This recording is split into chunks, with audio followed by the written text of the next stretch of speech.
आजको हाम्रो हाइकिङ चाहिँ थानकोटबाट चितलाङसम्म थियो। हामी बिहान 8 बजे थानकोटको गोदाम चोकबाट चाहिँ हामीले हाइकिङ सुरु गऱ्यौँ।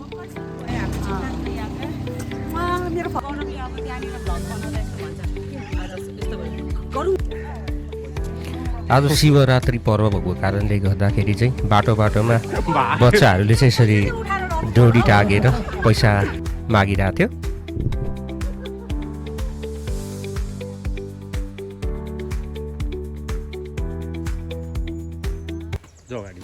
यो गोदाम चोकबाट चाहिँ दुईवटा बाटो छ। एउटा चाहिँ यो सर्ट हाइकिङ ट्रेल पनि छ, अर्को चाहिँ गाडीको बाटो पनि छ। गाडीको बाटो चाहिँ अलिकति घुमाउरो चौडा र अलिकति लामो बाटो पनि छ र गाडीहरू हिँड्ने भएकोले गाडीको बाटोमा चाहिँ अलिकति धुलो पनि धेरै उठ्छ र यो हाइकिङ ट्रेल चाहिँ अलिकति उकालो हैन, तर छोटो छ।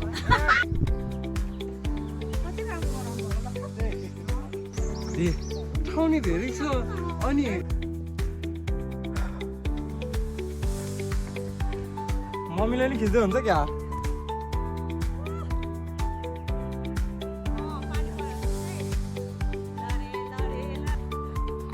लगभग हामीलाई चाहिँ माथि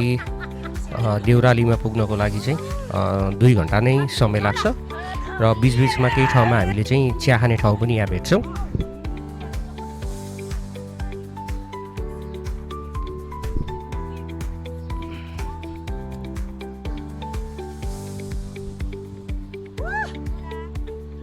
हामी चढेको चढे चढ्न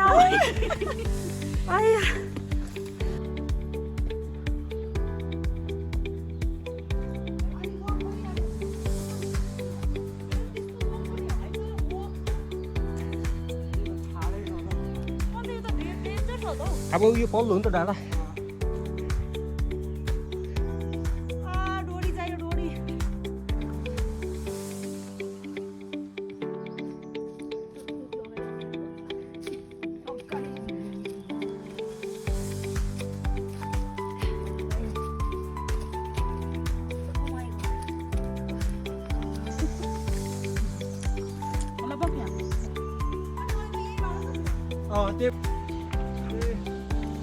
हामी लगभग 2 घन्टा उकालो हिँडिसकेपछि चाहिँ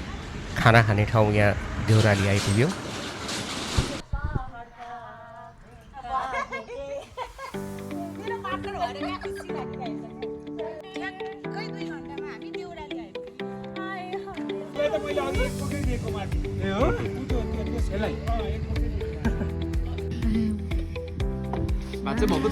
हामीले देउरालीमा खाना खाएर केही आराम गऱ्यौँ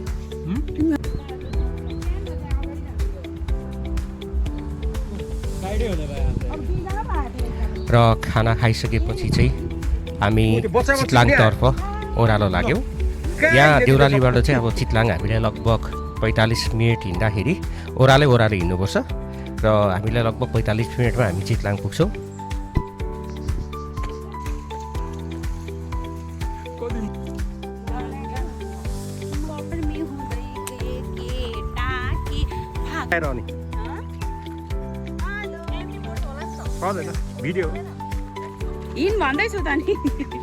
केही तल पुगिसकेपछि चाहिँ हामी रोड बाटो नै भेट्छौँ र यो रोड बाटो हुँदै हुँदै हामी चाहिँ चितलाङको गाउँतर्फ लाग्छौँ। कलेक्सनको लागि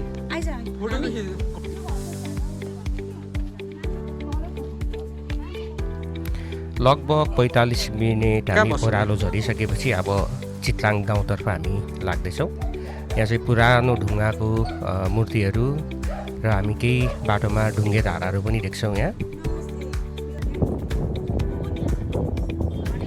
चितलाङ चाहिँ लगभग समुद्र सतहदेखि 1500 मिटरको उचाइमा अवस्थित छ। एउटा धेरै पुरानो इतिहास बोकेको गाउँ हो। यो चाहिँ एउटा पौवा पनि भन्छ, तपाईँलाई चाहिँ शिवालय युथ क्लब भनेर पनि भनिन्छ।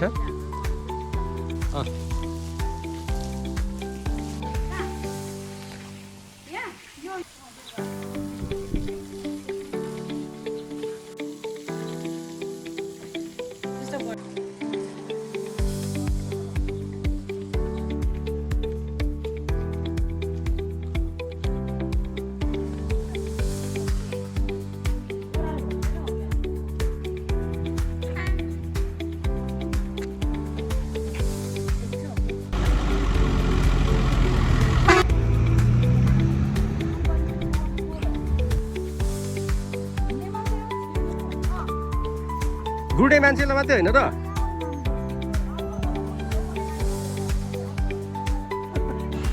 आज शिवरात्रि भएको कारणले यहाँ पनि बच्चाहरू चाहिँ डोरी तागेर पैसा मागिरहनु भएको थियो र यहाँ चितलाङमा चाहिँ एकजना गुरुङ दाईलाई भेटेँ उहाँ चाहिँ यहीँ जन्मिनु भएको रहेछ तर नेवारी भाषा चाहिँ सरर र रमाइलोसँग बोल्नुहुने रहेछ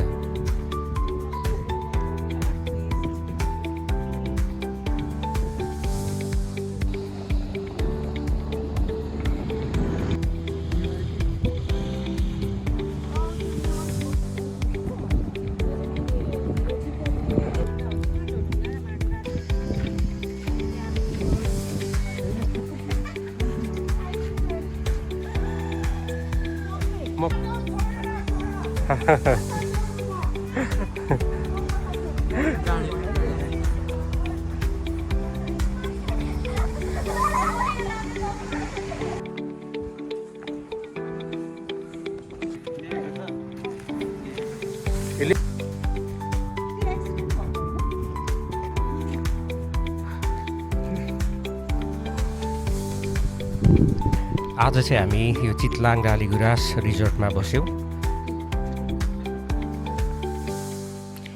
यहाँ सानो सानो माटोको घर बनाएको रहेछ र यो माटोको घर केही न्यानो पनि थियो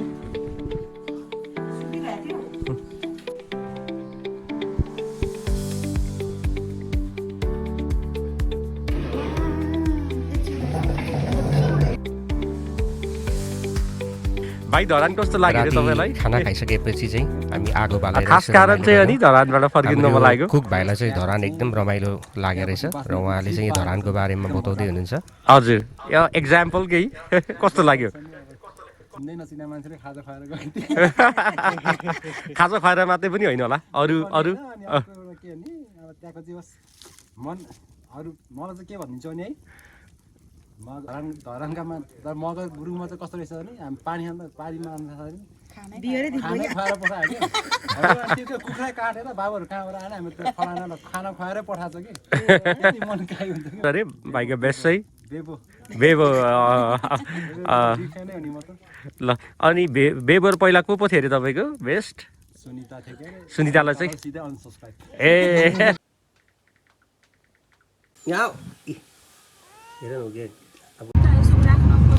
र दोस्रो दिन चाहिँ हामी यहाँ अटो रिक्सा लिएर टेम्पो लिएर हामी चाहिँ इन्द्र सरोवर लेकतिर लाग्यौँ लगभग 30 मिनटको बाटो रहेछ र जम्मा यहाँ चितलाङमा चाहिँ 2वटा मात्रै अटो रिक्सा पाउँदो रहेछ र हामीलाई त्यहाँ रिसोर्टको दाइले नै मगाइदिनु भयो र हामीलाई यहाँ जानु आउनुको लागि रिजर्भ 1500 रुपियाँ लिनुभयो करिब हामी 30 मिनटपछि इन्द्र सरोवर लेक मार्को पुग्यौँ नेपालको कुलेखानी जलविद्युत आयोजना जुन छ यी मार्को लेकबाट नै यो जलविद्युत आयोजना सुरु गरेको छ र यहाँबाट बोटिङ पनि चल्ने रहेछ हामीले बोटिङ गरेर चाहिँ हामी झरनातर्फ लाग्यौँ बोटिङले चाहिँ एकजना बराबर 700 रुपियाँ लिन्छ र तपाईँलाई झरनासम्म पुऱ्याइ पनि दिन्छ र एकछिनपछि तपाईँलाई लिन पनि आउँछ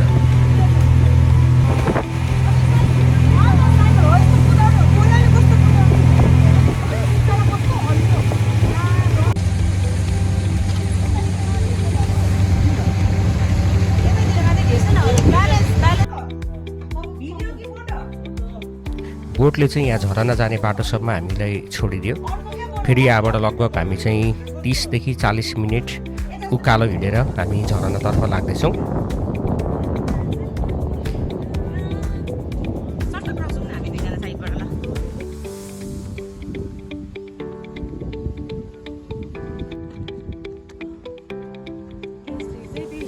यहाँ माथि माथि चढिसकेपछि चाहिँ जति माथि चढ्यो हामीले त्यति लेक हामीले देख्न सक्छौँ र एकदम सुन्दर लेक देखिन्छ यहाँबाट होइन ल्यान्डस्लाइडले नि हुन्छ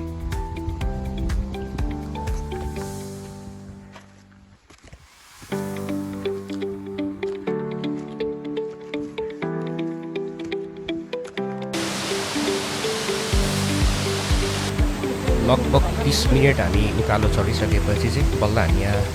मोहिनी झरना आइपुग्यौँ एकदमै राम्रो थियो यो झरना र र बाटोमा तपाईँहरूलाई चाहिँ पानी खानको लागि चिया खानको लागि थुप्रै होटल रेस्टुरेन्टहरू पाउनुहुन्छ यहाँ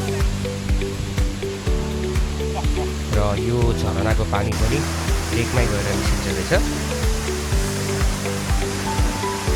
लगभग यो झरनाको हाइट चाहिँ 92 मिटर रहेछ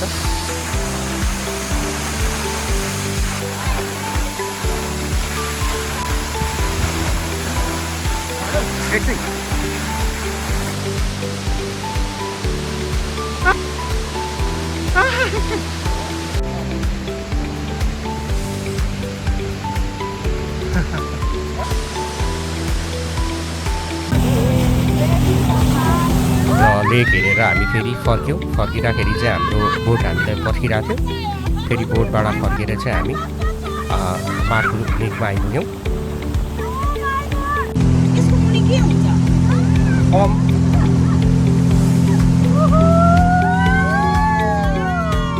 म फोनको कमेन्टमा मात्र देखेको है कस्तो लागिरहेछ टेम्पोको सफारी र फेरि टेम्पोबाट चाहिँ चितलाङतिर फर्क्यौँ थ्याङ्क्स फर वाचिङ